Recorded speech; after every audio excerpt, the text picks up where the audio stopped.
The holidays should be fun and festive, but there can be a lot to figure out. In this episode, Hadley's Tiffany Mpofu and Steve Kelly join us as we share tips for managing all the logistics for holiday gifts and cards. I'm Ricky Enger, and this is Hadley Presents. If this podcast helps you in adjusting division loss, consider making a Giving Tuesday gift to Hadley so that same help is here for someone else.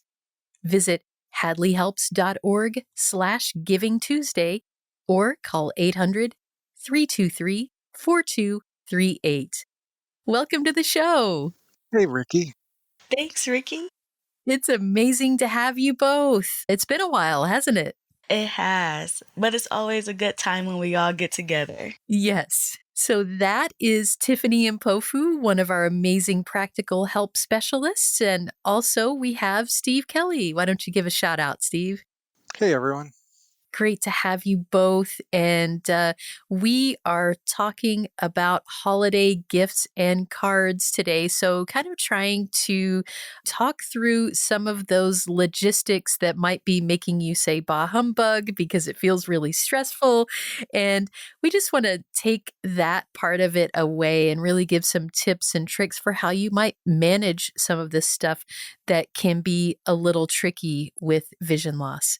So I want to start out by talking about holiday cards, because that's a thing that is a really important tradition for a lot of people. You know, you look forward to the mail carrier getting to your house and finding out what designs people have chosen for their cards. And also maybe you're the one who is doing that card shopping and you get all excited about sending things out to people, writing little personal messages inside. And maybe you're thinking, how in the world am I going to do that? So first of all, do we have tips for picking out your holiday cards? So if you're the one sending these things out and staring at these images is not quite as easy as it once was, to pick the right design. Do you have any thoughts on how people might go about doing that? The first thing is finding the stationery aisle Right. to get to those cards. And then the second challenge is finding the sign that says Christmas or holiday. So once I'm in that right place, sometimes I would ask for assistance. Just walking in the store, and I may go to a cashier or someone, if I haven't called already, to ask for some assistance to find that aisle and find the section for the cards. But then I would go through the section of cards, like using my magnifier to enlarge the card so that I can see the design as well as read the message. So yeah, that's mostly what I would do.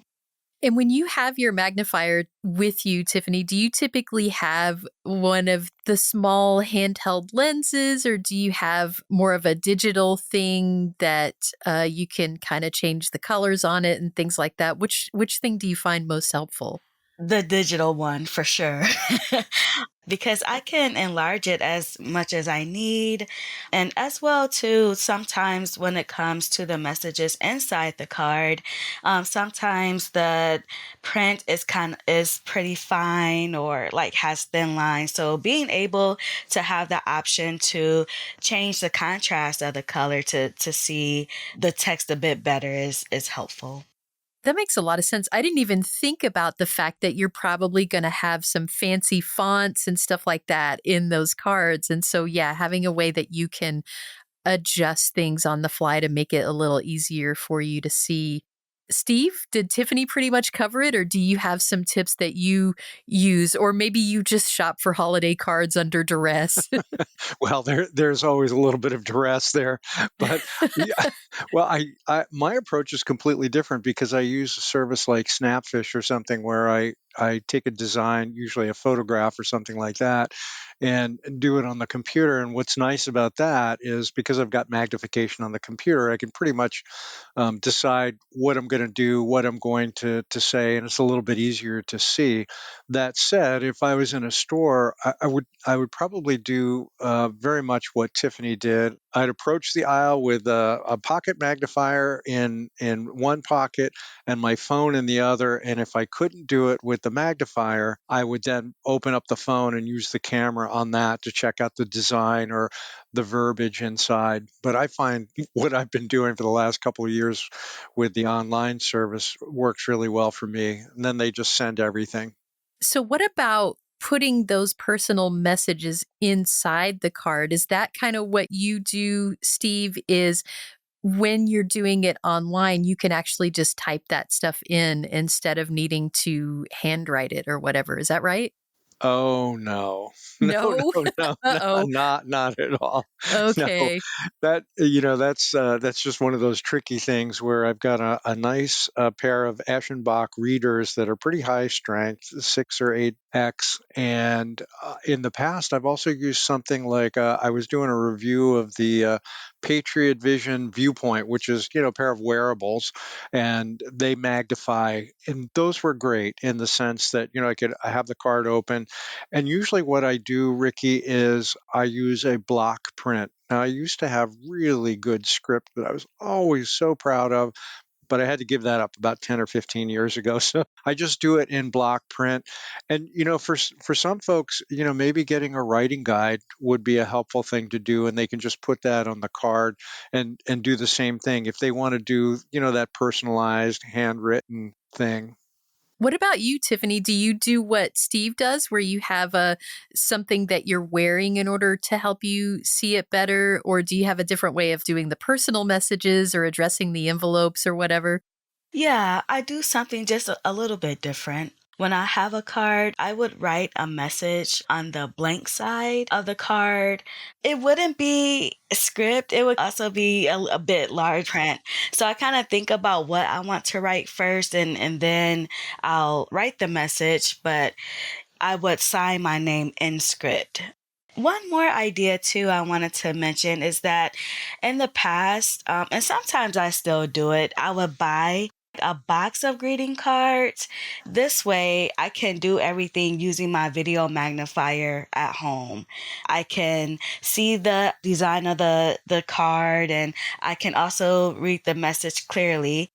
And if you're thinking, okay, what in the world is a video magnifier? We actually do have workshops talking about all these different types of magnifiers, like the digital handheld ones and the video ones, where you're putting it under the camera and you're able to kind of see what you're doing as you're doing it. There were a couple of other ideas that we had. So we kind of discussed this as a team before we got together and recorded because I wanted to get as many ideas from people as I could. And this is something I still struggle with. So I tend to be one of those people that will get the gift and then the card that goes with it is written in that personal message in the online section. So I take that technology approach to it. Other people have done this where you do a mail merge in Microsoft Word. So essentially you have your list of names and addresses that you're sending to, and then you set your printer to do the envelopes, and it's magical when it works. For those who can set this up and get it done that way, it actually works really well. Have either of you ever done that? I have not, but I wanted to mention another idea is that the Hallmark store, the online store, is really awesome because you can also send cards directly to the recipient. Oh, nice. Yeah, I just thought that was a really nice service they offer. For sure. That sounds a lot more approachable to me than doing a mail merge. I can get behind that. I want to try it too. So, what about reading cards that you get? And a lot of times those are going to include handwritten messages because people love doing that. It's a way of personalizing the card and showing, hey, I took the time to write you something. So, what tools do you all use for looking at the card, kind of getting an idea of what that design is that someone chose, and then reading the message inside? I would take a picture using my tablet or iPad. I would take a picture of the card to read the message, or even if I wanted a clearer image of what the card looked like, I would do that.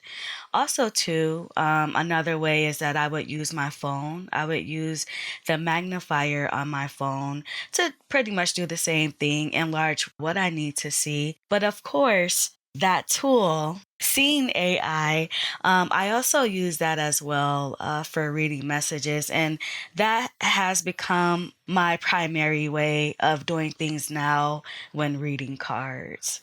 Yeah, me too. That's such an amazing tool. And by the way, we have workshops on that too.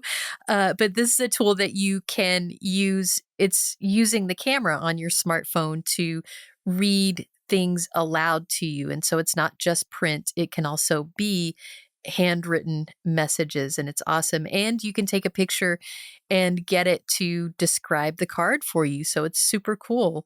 Is there something we didn't mention on that, Steve, that you use?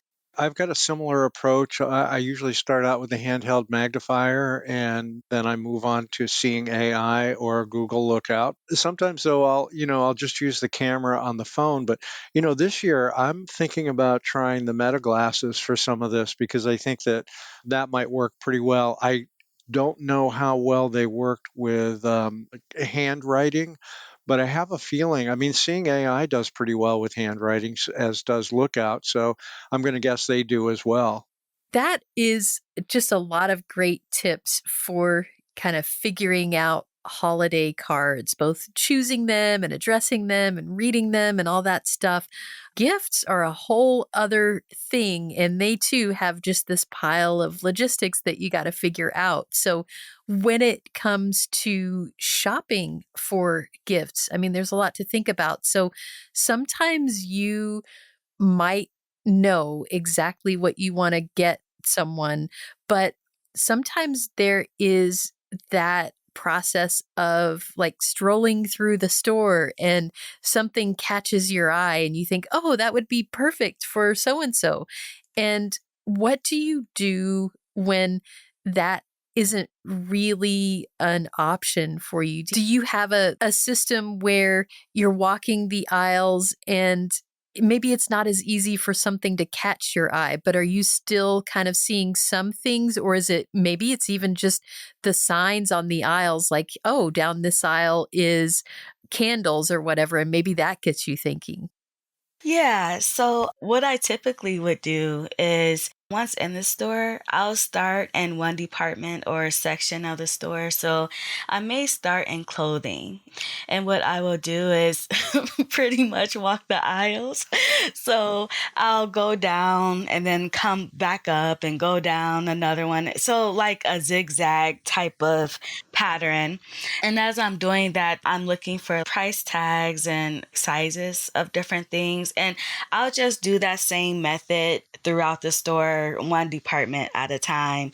Yes, it takes me a while, but it works. And also, too, I'm able to kind of grab and touch things, bring them as close as I need it. So, yeah, I kind of take my time in doing that. Yeah, that makes a lot of sense. What about finding things that maybe you already know you want? What's the process of trying to get in-store assistance? And I don't know about you, but in the holidays, it's the stores are really crowded and people are very busy. Do you ever have any issues with finding that assistance that you need, particularly around the holidays?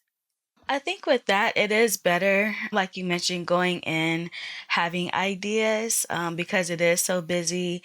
And then that way, the person who's assisting can guide you to those areas where you need to go to find what you're looking for. And also, what I've found helpful, and I might be jumping the gun a little bit, is that I would, for instance, Target. I can go online and find things and then pick it up at like the customer service desk. Oh, right. Steve, what about you? Do you have a way that you do this? Grab someone's attention just so that you can get directed to a specific aisle or what have you? Well, I should say that by and large, I am not a planner whatsoever, with a couple of few exceptions, and this would be one of the exceptions. I am not going to walk up and down aisles trying to find things for people. I'm going to have an idea before I go shopping, and then considering, like, the big box stores, that would be like the last option, just because there's so many people and they're so busy and so few people to assist. So I'm going to try to have like something that I'm looking for specifically. Go to a local place that maybe has a little less traffic, choose off hours, and then try to round somebody up, and ask specifically, where I might find that little truck for my grandson or something like that, and go in. But just like Tiffany said, I'm going to have my magnifier handy, maybe the one with the light, because who knows in the store, just so I can see the prices and perhaps ingredients if necessary and that sort of thing. But, most of the time, I think I'm going to try shopping online, or I might do the selecting, kind of like Tiffany said too, where you actually go to the website. Oh, that's the item that I want right there, and know specifically what it is that you want before you get to the store, or maybe make the purchase online if that's the only way to do it. Yeah, and you're definitely speaking my language when it comes to shopping online. I just find it so much easier. But then I live in technology all the time, as do the two of you. But I know that that's not really everyone's thing. And so the idea of, okay, I'm going to figure this online thing out, it sounds very overwhelming. I'm wondering if there are ways that can make it a little less complicated. Like, it's still going to be a little bit of a challenge, maybe, but are there tools that you all use or kind of ways that you approach this that makes it just a little bit less complicated? When shopping online, I use magnification so that I can get things as big as I need, especially when you're looking at designs of different things and different items and that. And also, like, reading a description about the item and stuff. I'm an avid Amazon shopper. Yep. And using Amazon, and plus for the holidays too, they do have a gift service. So that will take out the wrapping and all of that. And you can purchase the gift and set it as a gift, and it'll come in a gift bag. And using magnification for low vision, that could be helpful when you're searching online, and also too makes it easier to read those descriptions of the different products. And there's also something to be said, like you mentioned shopping at Amazon or Target. And sometimes it really is just a matter of choosing that place that you know the layout of the website. Sometimes that's really helpful, is just figuring out, okay, where's the search button? Where are my results going to appear? Where's the cart button? All of that stuff. Sometimes that's the hardest thing to figure out. And so once you have a couple of places that you're familiar with, then it can make a lot of sense to do it that way. And I want to mention another tool that is relatively new, and it has kind of the same advantage where it is one website where you get to know the layout of it and you can do a lot from it. So that is called InnoSearch.ai. And what InnoSearch does is you can search for whatever it is that you're looking for, and InnoSearch will search multiple retailers. So it may search Walmart and Amazon and Target and all these other places. So you get an idea of who's got a great price on it and all of that. Plus, it is actually designed for blind and low vision users, which is really helpful. Well, you guys know me. I can be the low tech, Luddite among the group. And I was just thinking, I think I'm very fortunate to live in a relatively small community. So believe it or not, we still have a toy store and we still have a hardware store. And, I was just thinking for the folks who are intimidated by the web, pick up the phone, call that local toy store. And I've done this in the past. I want such and such a book, or I want such and such an item. Do you have it? And would you mind gift wrapping it? And, around the holidays, they will gift wrap it. And then really all I have to do is show up. But you could choose 2 or 3 items that way. And yes, you're probably going to pay a little bit more than you might from the box store, from Amazon, or one of those other places. But, I like that. And I think for some folks, that might be an easy thing to do. And we do forget about some of those, just the regular phone these days in terms of doing stuff like that, shopping and asking those questions. Do they have them? And, what is it made of, et cetera. Yeah, there's a lot to be said for actually talking to a human when you're doing some of this. And back to in a search, because what you said just made me think of this. It is not just online. You can call a phone number. Now, it's not a human who's talking you through it, but if you are able to dial this phone number, you can speak the things that you're searching, and everything, including the payment for what you're buying and where you're shipping it, is done by voice. So that number is 855-746-7478, and we'll have that in the show notes too. But yeah, like you said, sometimes you want it to just be as simple as let me call up and use my voice to ask about this stuff. That's an awesome compromise right there. I love that because that does mix the high tech with the low tech of just using your voice. So I think that's an awesome alternative. So we've touched on this a little bit already, that process of making your gifts look presentable. And believe me, I am the first one to jump right on that. Oh, you want me to pay $3 and it's going to be wrapped or put in a gift bag? Yes, let me do that. Do you have any other tips for if you're a person who does want to do your own gift bags or do your own wrapping? I know one thing, Lisa, who's not recording with us, she mentioned something I didn't know about, which was there are pre-cut sheets of wrapping paper that you could use, which is kind of nice because that is one of my biggest challenges, is trying to cut a straight line or cut along the lines of the paper. And so just having a sheet of it, like, yeah, that sounds great. Yeah, absolutely. When I was wrapping, I've gotten lazy now and I use gift bags and it just works. And you can get as creative with the tissue paper as you want and put that inside the bag as well, like using different colors or just having paper to cover the gift.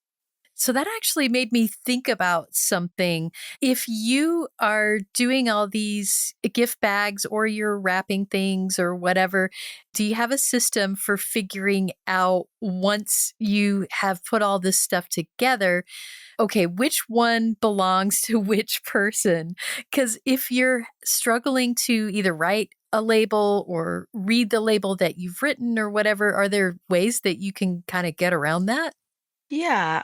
My family, we would use a color method. So if my gifts are in blue, everyone would wrap my gifts in blue.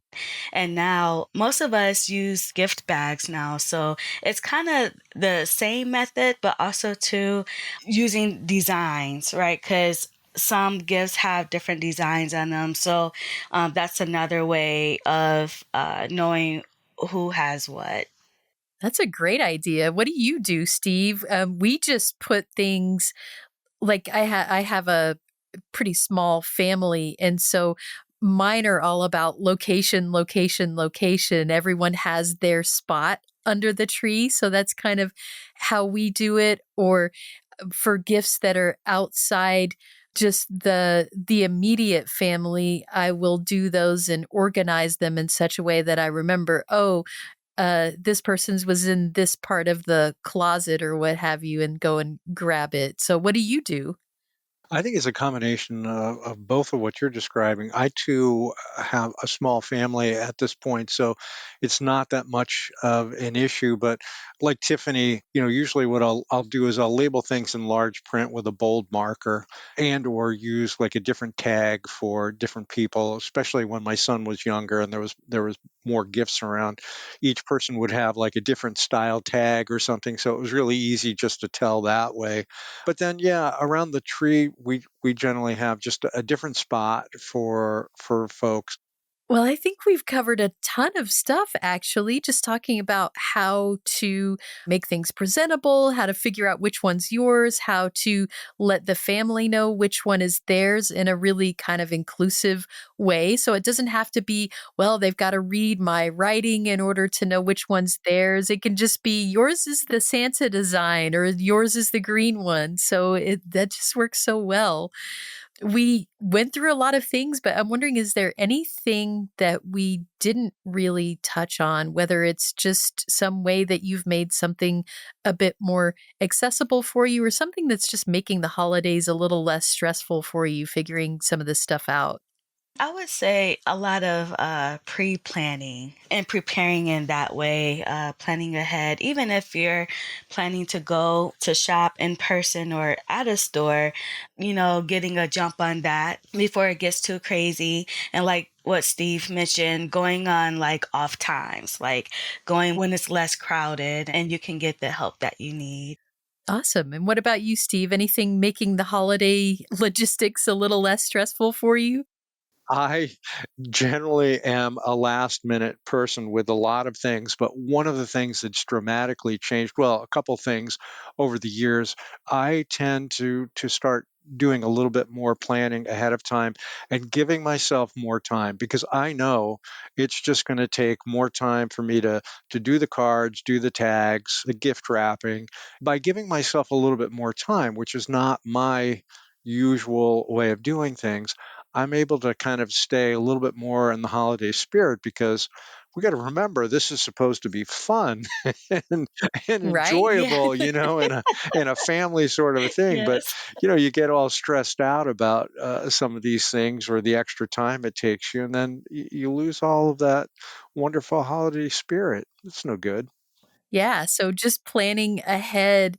Even if it's not your default, you're actually saving yourself a lot of problems in the long run if you can do that. And I too have found that because I'm the strangest mix of being organized and planning for things and kind of doing things last minute. And this is one of those where I have had to very much bring the planner to the forefront because it's so much easier.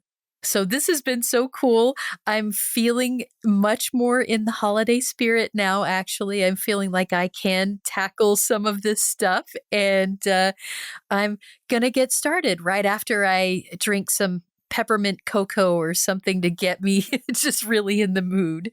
Well, thank you both for sharing your tips and your great ideas. I so appreciate it. And it's always fun to get together with both of you. Thank you. Well, glad we could help you out, Ricky. Likewise. Thank you. If today's discussion was helpful for you, help someone else find that same support. If you can, consider a Giving Tuesday gift to Hadley. Visit hadleyhelps.org/Giving Tuesday or call 800-323-4238. Thanks for listening. Got something to say? Share your thoughts about this episode of Hadley Presents or make suggestions for future episodes. We'd love to hear from you. Send us an email at podcast@hadleyhelps.org. That's podcast@hadleyhelps.org. Or leave us a message at 847-784-2870. Thanks for listening.